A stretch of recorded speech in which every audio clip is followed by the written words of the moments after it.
프랑스 파리의 미라보 다리에서 앞을 보지 못하는 한 거지가 구걸을 하고 있었습니다. 사람들이 지나갈 때를 맞추어 한 푼 달라라는 그런 말을 하기가 쉽지 않은 상황인지라 그는 앞을 못 보는 불쌍한 사람입니다, 도와주세요 라고 적혀있는 편말을 이 자신의 목에 걸고 구걸하고 있었습니다. 때마침 그 앞을 지나가던 한 시인이 이 거지를 보고 다가와서 이렇게 물어보았습니다. 여보시오 거지 양반, 사람들이 당신에게 적선을 잘 합니까? 그랬더니 이 거지가 이렇게 대답했습니다. 웬걸요, 오늘 하루 종일 이 자리에 앉아 있었는데도 앞에 있는 동전 몇 개가 다입니다. 잠시 이 편말을 물끄러미 바라보던 시인은 편말을 뒤집어서 몇 자 적은 뒤에 이리로 두라라고 당부의 말을 남긴 채 자신의 길에 재촉해서 걸어갔습니다. 며칠 후에 이 시인이 다시 미라보 다리의 거지에게 다가가 물었습니다. 여보시오, 요즘은 벌이가 어떤가요? 이 시인을 알아본 거지가 매우 기뻐하며 대답했습니다. 선생님께서 뭐라고 쓰셨는지는 몰라도 사람들이 저에게 동전을 잘 주더라고요. 이 시인이 방긋이 웃으며 가던 길을 갔고 이 거지의 목에 걸린 편말에는 이런 글이 적혀 있었습니다. 찬란히 봄은 오고 있지만 나는 그것을 볼 수 없습니다. 여러분, 이것이 바로 비유의 힘입니다.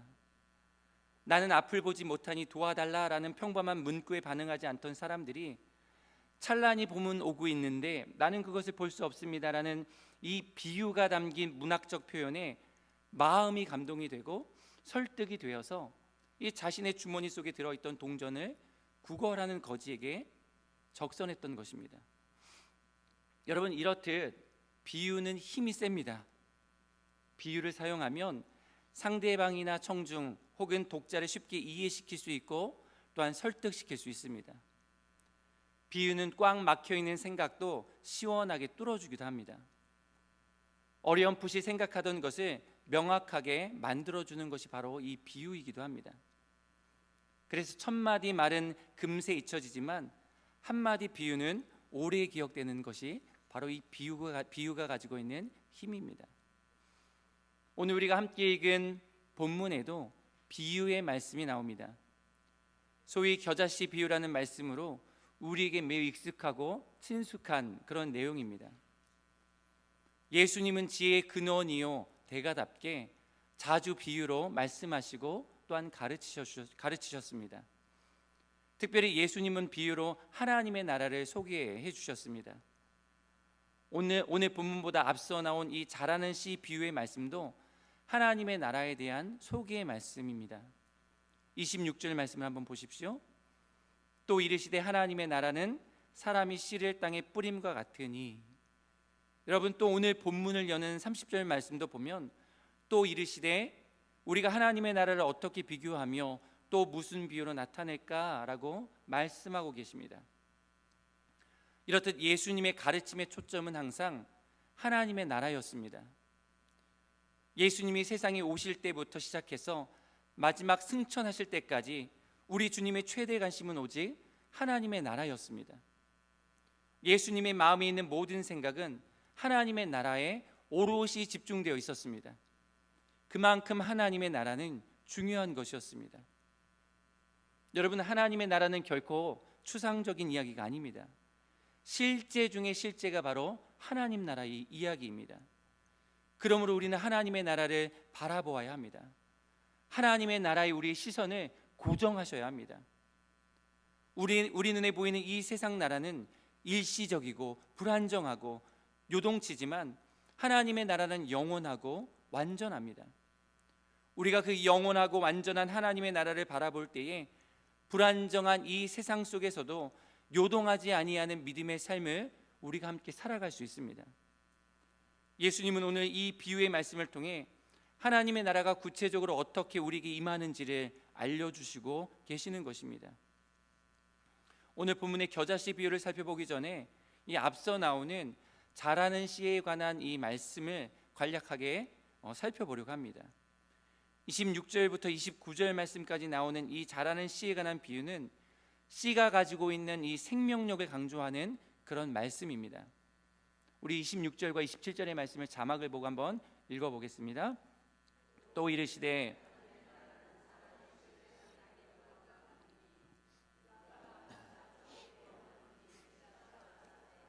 어떻게 그리 되는지를 알지 못하느니라. 여러분, 농부가 이 기경된 밭에 씨를 뿌렸습니다.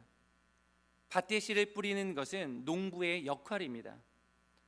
그런데 씨가 자라서 싹이 나고 줄기가 자라고 열매가 맺히는 것은 농부의 역할이 아닙니다.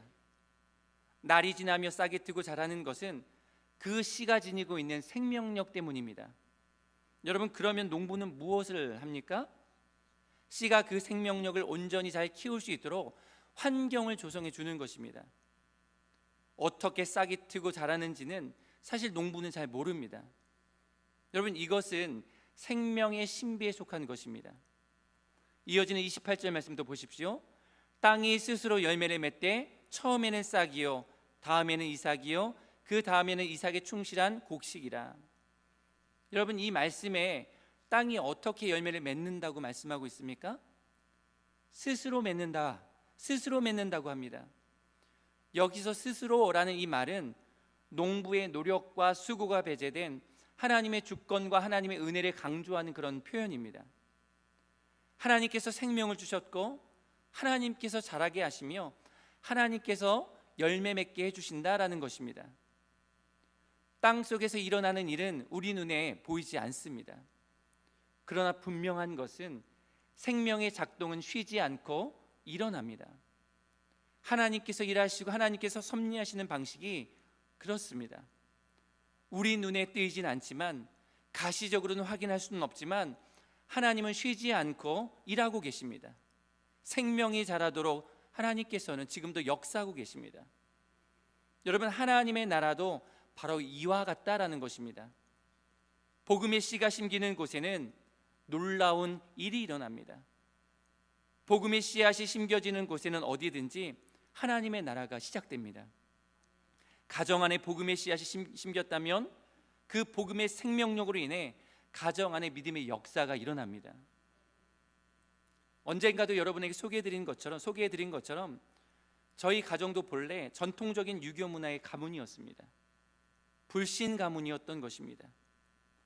그런데 친정 어머니로부터 신앙을 전수받은 제 할머니께서 이 박씨 가문에 시집 오셔서 복음의 씨앗을 심으신 것입니다.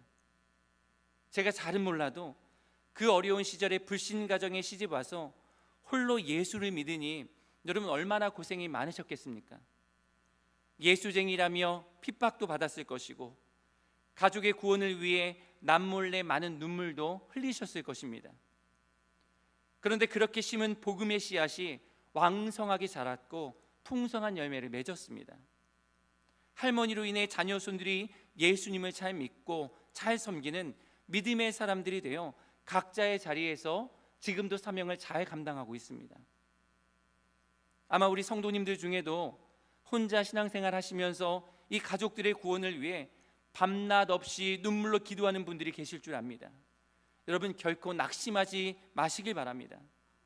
비록 우리 눈에 보이진 않지만 여러분들이 가정 안에 심은 복음의 씨앗이 자라고 있는 줄 여러분 꼭 믿으시길 바랍니다. 여러분의 가정 안에 하나님의 나라가 시작될 것입니다. 여러분의 가정에 하나님의 나라가 이루어지고 여러분의 가문이 바뀌는 역사가 일어나게 될 것입니다.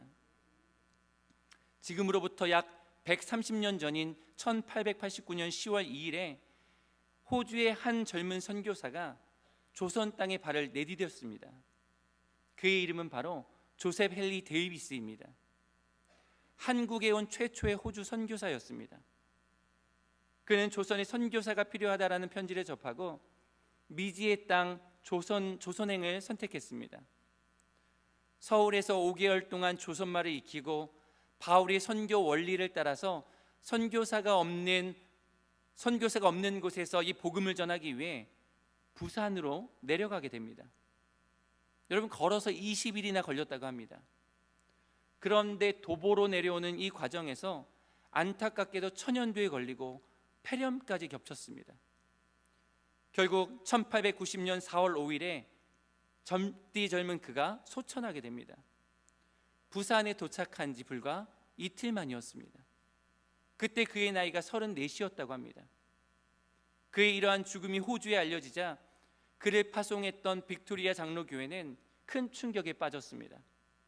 그러나 그의 죽음은 오히려 한국 선교를 포기할 수 없다라는 여론으로 이어졌습니다. 많은 사람들이 한국 선교에 대한 깊은 도전을 받게 되었고, 이 데이비스 젊은 선교사를 이어 들어온 선교사들이 전국 각지에서 복음 사역을 감당했습니다. 우리나라가 해방되기 이전까지 호주 빅토리아 장로교회 이 한 교회에서 파송된 선교사가 78명에 이르렀고, 해방 이후에는 166명의 호주 선교사들이 입국해서 우리나라에서 선교 사역을 감당했다고 합니다. 여러분, 이 데이비스는 은둔의 나라, 이 조선 땅에 심겨진 하나의 씨앗이었던 것입니다. 사랑하는 성도 여러분, 우리가 이와 같이 예수님을 믿고 신앙생활을 잘 감당하며 천국의 소망을 가지고 살아갈 수 있는 것은 결코 우연한 일이 아닙니다. 130년 전에 누군가 가만히 씨를 뿌렸고 그것으로 끝난 줄 알았는데, 여러분, 그것이 아니었습니다. 그 씨가 싹이 되어 자라고 열매를 맺고 그 열매에서 또 다른 씨앗이 나와 심기고 열매 맺는 일이 반복되고 있었던 것입니다. 하나님이 하시는 일은 정말 놀랍고 신비합니다. 인간적으로 생각하면 안 될 것 같지만 그것은 어디까지나 우리의 생각입니다. 복음에는 생명력이 있습니다. 복음이 역사하면 사람을 바꾸고 한 사회를 변화시킵니다. 우리는 이 씨앗이 스스로 자라나는 힘을 결코 과소평가해서는 안 됩니다. 예수님은 이어지는 겨자씨 비유를 통해서 이러한 원리를 우리에게 계속해서 설명해 주십니다. 본문 31절과 32절 말씀 같이 읽어보겠습니다. 겨자씨 한 알과 같으니 심긴 후에는 자라서 모든 풀보다 거지며 큰 가지를 내나니 공중의 새들이 그 그늘에 깃들일 만큼 되느니라. 아멘. 여러분, 여기에서 등장하는 겨자씨는 일반적으로 유대인들의 문화 속에서 작은 것을 이야기할 때 자주 사용되었던 소재입니다. 여러분, 우리도 작다는 것을 강조할 때 어떤 표현, 어떤 관용구를 씁니까? 깨알같이 작다, 이런 말을 쓰지 않습니까? 마찬가지로 유대인들은 작은 것을 말할 때 겨자씨만하다라는 말을 자주 했습니다. 그만큼 겨자씨는 크기가 작습니다. 그런데 그렇게 작은 씨앗이지만 나중에 커져서 큰 가지를 내는 특징이 있습니다. 놀라운 것은 그 작은 씨앗이 특별한 투자도 하지 않았음에도 불구하고 폭발적인 성장을 해 나간다라는 것입니다. 나중에 다 자라면 2, 3m는 물론이고 기후가 좋은 요단강 기슭이나 갈릴리 호수 주변에서는 3m에서 4m 높이까지 자라나서 무성해진 가지 사이로 이 새떼들이 날아와 앉기까지 한다고 합니다. 하나님의 나라의 출발점이 바로 이 겨자씨와 같다라는 것입니다.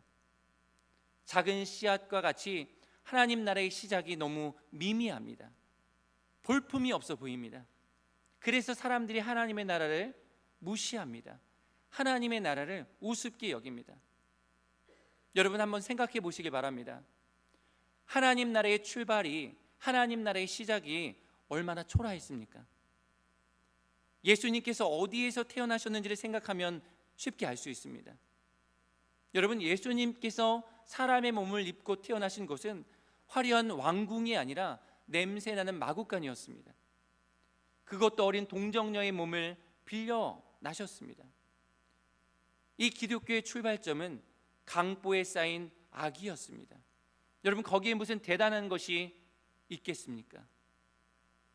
예수님의 사역과 예수님의 생애에 대해 예언한 이사야 선지자는 예수님에 대해서 이렇게 예언한 바가 있습니다. 이사야 53장 2절 말씀입니다. 그는 주 앞에서 자라나기를 연한 순 같고 마른 땅에서 나온 뿌리 같아서 고운 모양도 없고 풍채도 없은즉 우리가 보기에 흠모할 만한 아름다운 것이 없도다. 여러분, 하나님 나라의 시작인 예수님에게 고운 모양도 없고 풍채도 없답니다. 그래서 우리가 보기에 흠모할 만한 아름다운 것이 하나도 없을 정도였다라는 것입니다. 여러분, 그뿐입니까? 예수님께서 이 땅에서 마지막 숨을 거두실 때도 그 현장은 참으로 초라하고 볼품이 없었습니다. 폭동과 살인죄로 기소되었던 바라바에게 밀려 흉악한 범죄자가 받는 십자가형을 선고받았습니다. 예수님을 추종하던 제자들은 모두 예수님을 배반하고 도망쳐 버렸습니다. 예수님의 마지막 순간 그의 좌우편을 지키던 사람은 다름 아닌 강도 두 사람뿐이었습니다. 이토록 초라한 시작이 어디에 또 있겠습니까? 망해도 다 망한 것처럼 보일 뿐입니다. 초대교회의 예수님의 제자들도 마찬가지입니다. 여러분, 예수님의 12 제자들 중 단 한 사람도 영향력을 가진 사람이 없었습니다. 갈릴리에서 물고기를 잡던 촌부 아니면 세관에서 세금을 걷던 자가 다였습니다. 그런데 팔레스타인 조그만 동네에서 시작된 예수님의 그 이야기가 오늘 우리에게까지 들려졌습니다. 예수님의 그 이야기가 우리 인생을 변화시켰습니다. 한 민족의 운명을 바꾸어 놓았습니다. 여러분, 우리나라만 봐도 그렇지 않습니까? 앞서 제가 소개해드린 것처럼 130여 년 전만 해도 우리나라는 은둔의 나라였습니다. 이 땅에 살아가던 모든 영혼이 사망의 그늘에 앉아 죽어가고 있었고 고통의 멍에에 매여서 한결같이 울고 있었습니다. 아무런 소망이 없던 땅이 바로 이 나라 이 민족이었습니다. 온 사방 천지가 사망과 흑암으로 가득했던 그런 민족이었습니다. 그런데 겨자씨와 같은 복음의 씨앗이 이 땅에 심겨졌습니다. 그렇게 미미해 보여 눈여겨보는 사람 하나 없던 하나님의 나라가 이 나라, 이 민족 가운데 임하게 된 것입니다. 그러자 이 땅에 소망의 빛이 임하기 시작했습니다. 이 민족이 회복되고 이 나라가 살아난 역사가 일어나게 된 것입니다. 복음의 불모지였던 이 나라가 세계 선교를 꿈꾸는 그런 나라가 된 것입니다. 이처럼 하나님의 나라는 연약하게 그리고 보잘것없이 작은 모습에서 출발했지만 놀랍게 성장해 나아가는 엄청난 영향력을 가지고 있습니다. 여러분, 그 비결이 무엇이겠습니까? 바로 생명입니다. 복음의 생명이 있기 때문에 그렇습니다. 하나님의 나라에는 생명이 있기 때문에 그렇습니다. 여러분, 복음은 이론이 아닙니다. 여러분, 복음은 가설도 아닙니다. 복음은 살아있는 하나님의 능력입니다. 복음에는 생동하는 힘이 있습니다. 그래서 누구든지 복음을 듣고 복음을 믿으면 구원을 얻게 되는 것입니다. 우리 인생을 변화시킬 놀라운 생명이 바로 이 복음 안에 담겨져 있습니다. 로마서 1장 16절 말씀을 한번 같이 읽어보겠습니다. 내가 복음을 부끄러워하지 아니하노니 이 복음은 모든 믿는 자에게 구원을 주시는 하나님의 능력이 됨이라. 먼저는 유대인에게요 그리고 헬라인에게로다. 아멘. 여러분, 그래서 복음이 심겨지면 자라나가는 것입니다. 비록 처음에는 미미해 보이지만 생명이 있기 때문에 놀랍게 성장하는 것입니다. 여러분, 얼마만큼 성장합니까? 눈에 보이지도 않을 만큼 작은 씨앗에 불과했는데 어느새 자라나 모든 풀보다 더 커졌습니다. 큰 가지가 돋아났는데 새들이 그 가지에 둥지를 틀 정도로 자라는 것입니다. 여기서 나오는 새들은 여러 민족, 이방의 수많은 민족을 의미합니다. 구약 성경에 이 에스겔 17장 22절과 23절 말씀을 보면 이런 말씀이 나옵니다. 한번 보시길 바랍니다. 주 여호와께서 이같이 말씀하시되 내가 백향목 꼭대기에서 높은 가지를 꺾어다가 심으리라. 내가 그 높은 세 가지 끝에서 연한 가지를 꺾어 높고 우뚝 솟은 산에 심되 이스라엘 높은 산에 심으리니 그 가지가 무성하고 열매를 맺어서 아름다운 백향목이 될 것이요 각종 새가 그 아래에 깃들이며 그 가지 그늘에 살리라 라는 말씀이 이 구약 성경 에스겔 선지자의 말씀을 통해서 기록되어 있습니다. 여러분, 그런데 이 말씀에 보면 백향목 가지를 심는다라고 했는데 여러분, 이것은 바로 다윗 왕의 회복된 통치를 심을 것이다 라는 의미입니다. 이것은 장차 메시아 예수 그리스도를 통해 시작될 하나님의 나라를 의미하는 것입니다. 이 백향목 가지가 자라면 모든 새가 그 아래 깃들어 살게 될 것이라는 그러한 말씀인 것입니다. 여기서도 각종 새는 온 열방의 이방 백성들을 빗댄 그런 표현입니다. 결국 이런 강력한 통치의 시작이 모든 씨보다 작아 보이는 하나님의 말씀, 곧 복음으로 시작하여 온 열방을 불러 모으는 놀라운 역사를 이룬다는 것입니다. 여러분, 이 어마어마한 일은 하나님께서 직접 이루실 역사입니다. 하나님께서 다 이루실 것입니다.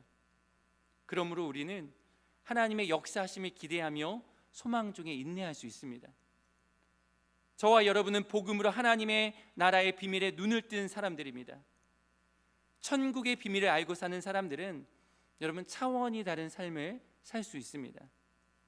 더 이상 썩어져 없어질 이 세상에 쫓기지 않습니다. 이 세상에 집착하지도 않습니다. 여러분, 월세집에 살다가 청약에 당첨되어서 곧 이사하게 될 내 집의 모델하우스를 보게 된다면 여러분 마음이 어떻겠습니까? 마음이 기쁘고 행복합니다. 마음에 여유도 생길 것입니다.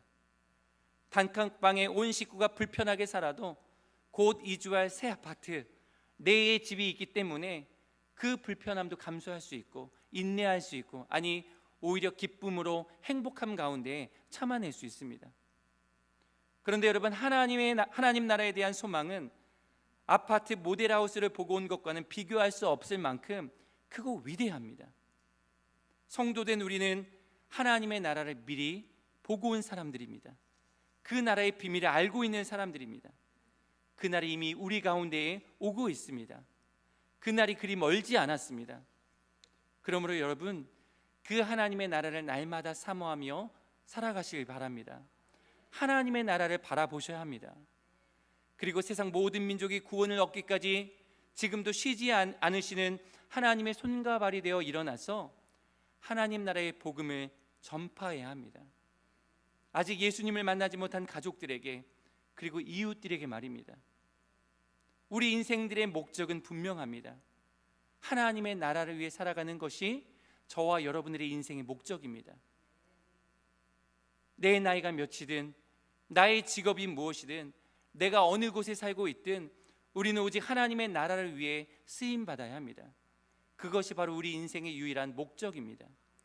우리를 이 땅에 보내신 하나님의 선하시고 기뻐하시고 온전하신 그 뜻에 따라 할 수 있는 대로 하나님 나라의 복음을 힘써 전할 수 있는 우리 모두가 되어질 수 있기를 간절히 축복합니다. 이어지는 말씀은 예수님께서 제자들과 함께 갈릴리 호수를 건너가며 뜻하지 않게 만난 풍랑을 다루시는 그런 장면입니다. 보면 35절 말씀을 보십시오. 그날 저물 때에 제자들에게 이르시되 우리가 저편으로 건너가자 하시니. 여러분, 여기서 그날이 언제를 말하는 것일까요? 그날, 바로 앞에 겨자씨의 비유의 말씀을 가르치는 그날입니다. 그날은 온종의 비유로 하나님 나라의 비밀을 가르치셨습니다. 그리고 날이 저물자 예수님께서는 제자들에게 저편으로 건너가자라고 하셨습니다. 여기서 저편이란 건너편 거라사 지방을 말합니다. 여러분, 거라사는 이방인의 땅이었습니다. 유대인들의 땅이 아니었습니다. 예수님께서는 자신이 방금 가르치셨던 겨자씨의 비유가 어떻게 이 현실 속에서 구현되어지는지를 보여주시려고 건너편 거라사 지방으로 건너가자라고 제자들에게 말씀하셨던 것입니다. 하나님 나라의 복음을 그 지역에도 전파하여 어떻게 주변 지역의 이방인들도 하나님 나라 안에 깃들일 수 있는지를 보여주시려고 했던 것입니다. 그런데 뜻하지 않게 문제가 생겼습니다. 호수 한가운데에서 큰 광풍을 만난 것입니다. 하나님 나라가 퍼져나가 열방의 새가 깃들이려 하는데 거대한 난간이 지금 닥친 것입니다. 사실 이 갈릴리 호수는 그 지형이 매우 독특하다고 합니다. 이 호수가 해수면보다 무려 200m 정도 아래에 있습니다. 반면에 주변은 높은 산악 지형으로 둘러싸여 있습니다. 그러니 해수면 아래의 온도와 산악 지역 이 주변의 온도차가 항상 심한 곳이 바로 이 갈릴리 호수입니다.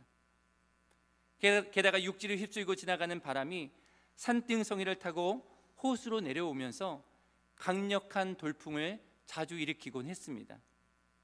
특히나 겨울철 우기가 되는 때면 이 지역의 기상이 항상 불안정해지면서 광풍이 불고 사나운 파도가 몰아치기도 했습니다.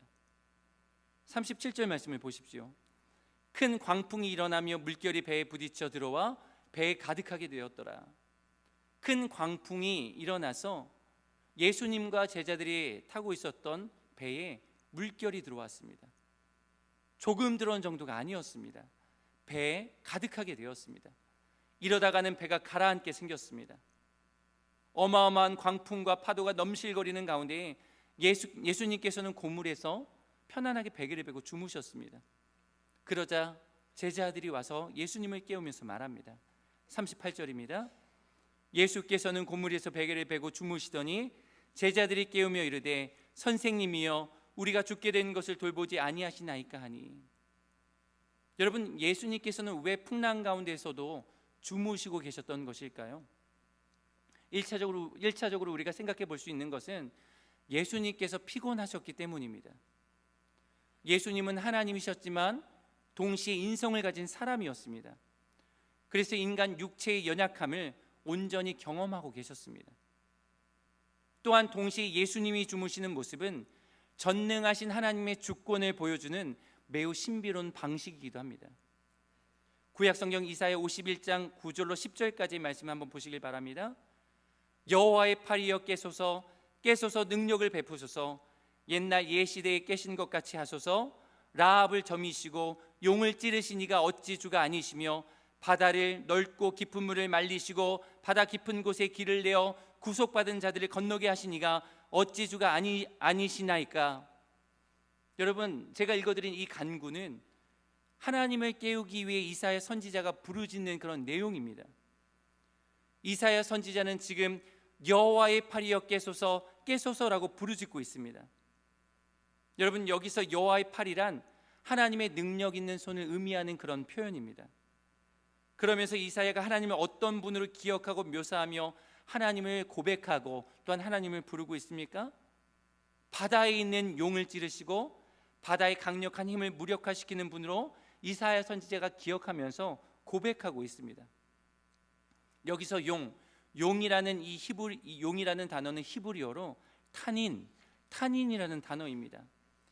이 탄인이라는 단어는 바다를 휘젓고 다니는 혼돈과 공허의 세력인 리워 야단으로 알려져 있습니다. 이사야 선지자는 이처럼 사방의 위기의 파도가 넘실거리는 상황에서 바다의 세력을 무력화시키는 능력의 하나님께 간절히 기도하며 하나님이 깨어나시도록, 하나님이 일어나시도록, 하나님이 일하실 수 있도록 기도하고 있는 것입니다. 그런데 시편의 말씀에도 보면 이처럼 하나님을 깨우는 간절한 탄원들이 있습니다. 시편 44편 23절 말씀 같이 한번 읽어보겠습니다. 주여 깨소서, 어찌하여 주무시나이까. 일어나시고 우리를 영원히 버리지 마소서. 여러분, 여기에서도 시인은 하나님을 깨웁니다. 그런데 이 한 가지 의아한 점이 발생합니다. 시편 121편에 보면 이스라엘을 지키시는 하나님은 졸지도 않으시고 주무시지도 않으신다고 했는데, 여기서 하나님이 주무신다고 하는 그런 말은 무슨 의미겠습니까? 서로 의미가 충돌하는 것처럼 보입니다. 그러나 여기서 하나님이 주무신다는 것은 일종의 비유적인 표현입니다. 전능하신 하나님의 주권을 드러내는 표현입니다. 세상의 그 어떤 무시무시한 세력도 하나님의 숙면을 방해할 자격이 없다는 것입니다. 잠자는 사자의 코털을 건드리는 것과 같습니다. 여러분, 누가 감히 사자의 코털을 건드릴 수 있겠습니까? 하지만 하나님의 백성들은 이 땅에서 고난을 겪습니다. 거대한 풍랑과도 같은 시험을 만나기도 합니다.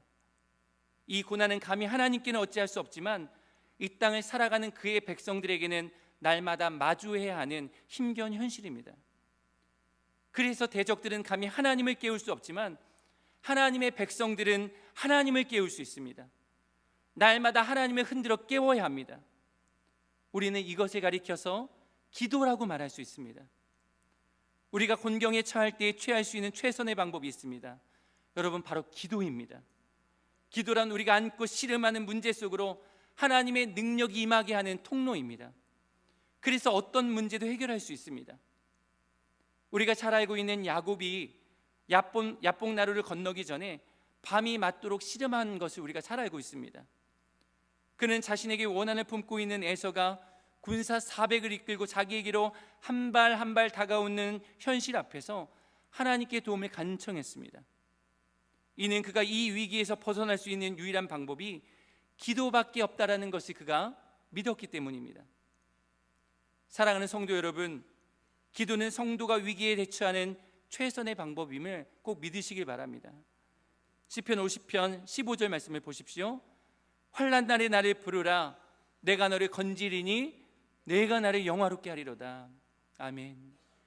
여러분, 이것이 바로 우리 인생들에 향한 하나님의 말씀이고 하나님의 약속인 줄 믿으시길 바랍니다. 따라서 우리는 모든 것이 끝난 것처럼 보이는 암담한 상황 속에서도 낙심하지 아니할 수 있습니다. 우리에게는 전능하신 하나님의 능력을 덧입는 기도가 있기 때문입니다. 그러므로 여러분, 인생의 풍랑을 만나셨습니까? 아무것도 두려워하지 마시고 우리 위해 일하시는 하나님을 바라보시길 바랍니다. 그분 앞에 엎드리며 그분의 일하심을 기대하는 우리 귀한 성도님들 되시기를 주님의 이름으로 축복합니다. 이러한 위급한 상황에 제자들이 예수님을 깨우자 예수님께서 일어나셨습니다. 여러분, 그리고 어떻게 하셨습니까? 39절 말씀을 같이 읽어보겠습니다. 예수께서 깨어 바람을 꾸짖으시며 바다더러 이르시되 잠잠하라 고요하라 하시니 바람이 그치고 아주 잔잔하여지더라.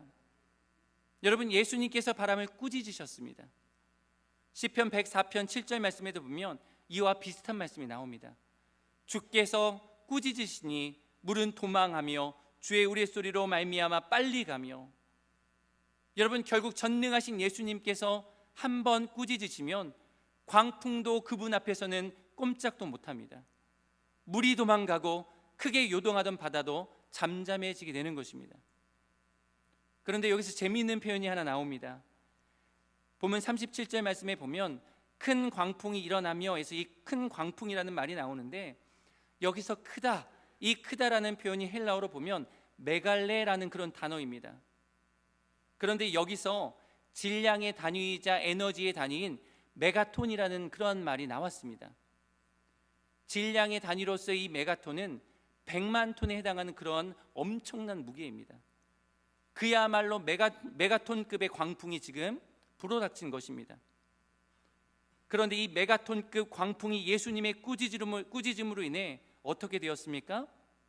아주 잔잔해졌습니다. 38절 말씀에 보시면 바람이 그치고 아주 잔잔하여지더라 라는 표현이 나오는데, 여기서 아주라는 이 표현도 헬라어로 보면 메갈레입니다. 광풍이 메가톤급으로 제자들을 위협하는 것 같았는데 예수님께서 말씀하시자 그 즉시 광풍이 메가톤급으로 조용해졌습니다.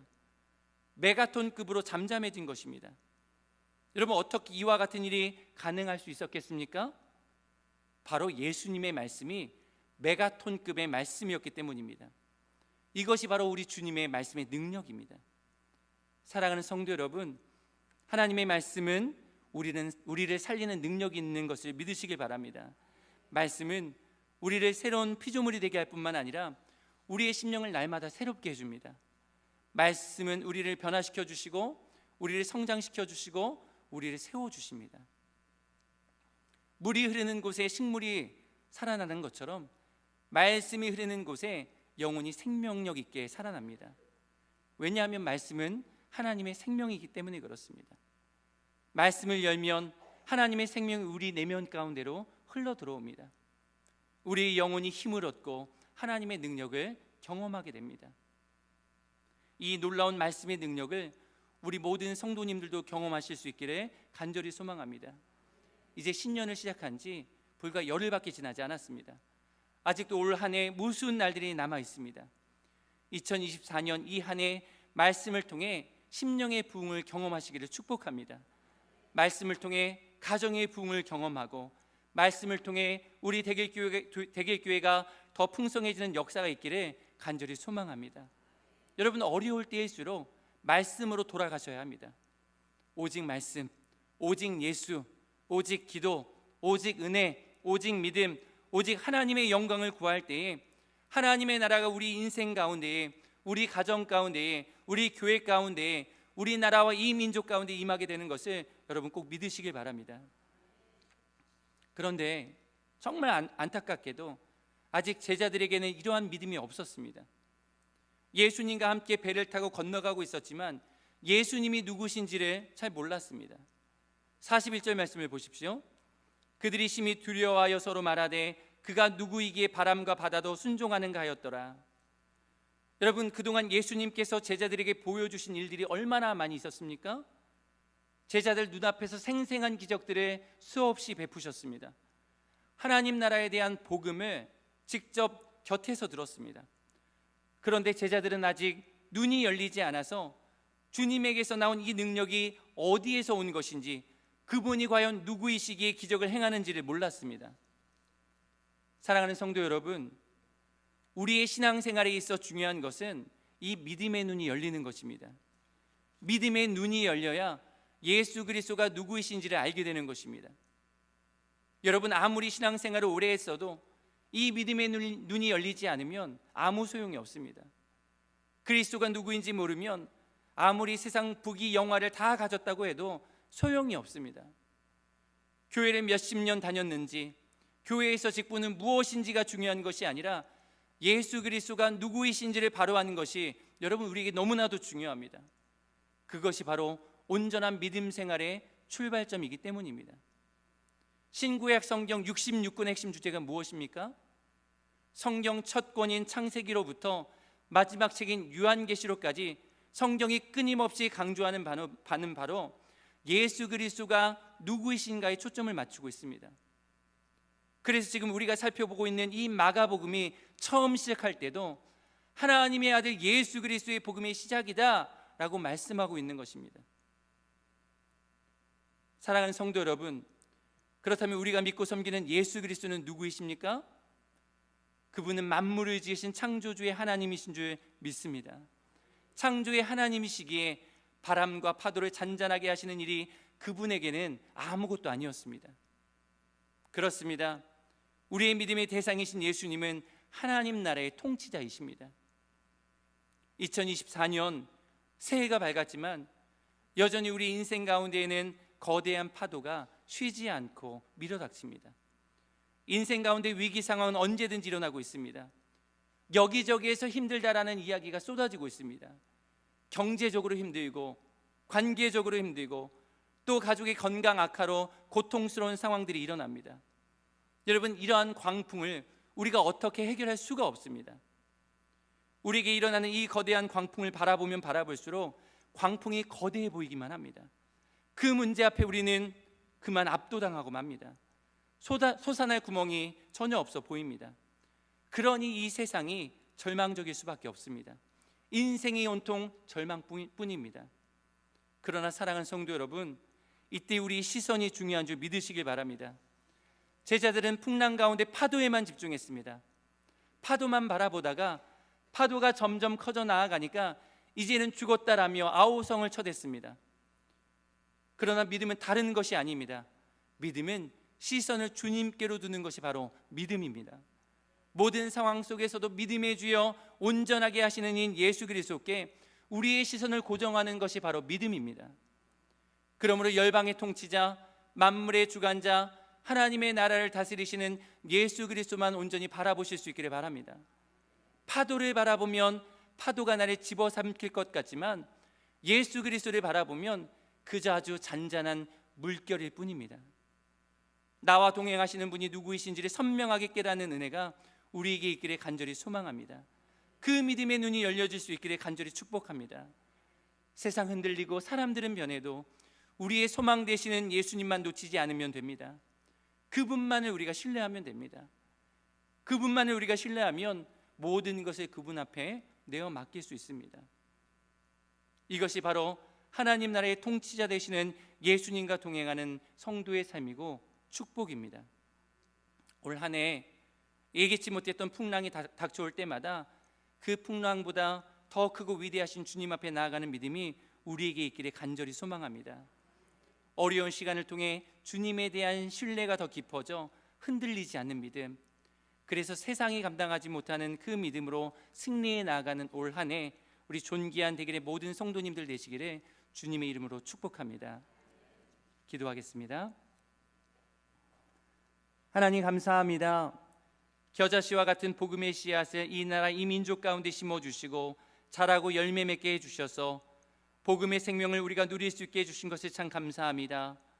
우리 안에 임한 이 복음이 우리뿐 아니라 날마다 확장되고 성장해서 우리 가정을 회복시키고 우리 교회를 날마다 새롭게 하며 이 나라 이 민족까지 변화시킬 줄 믿습니다.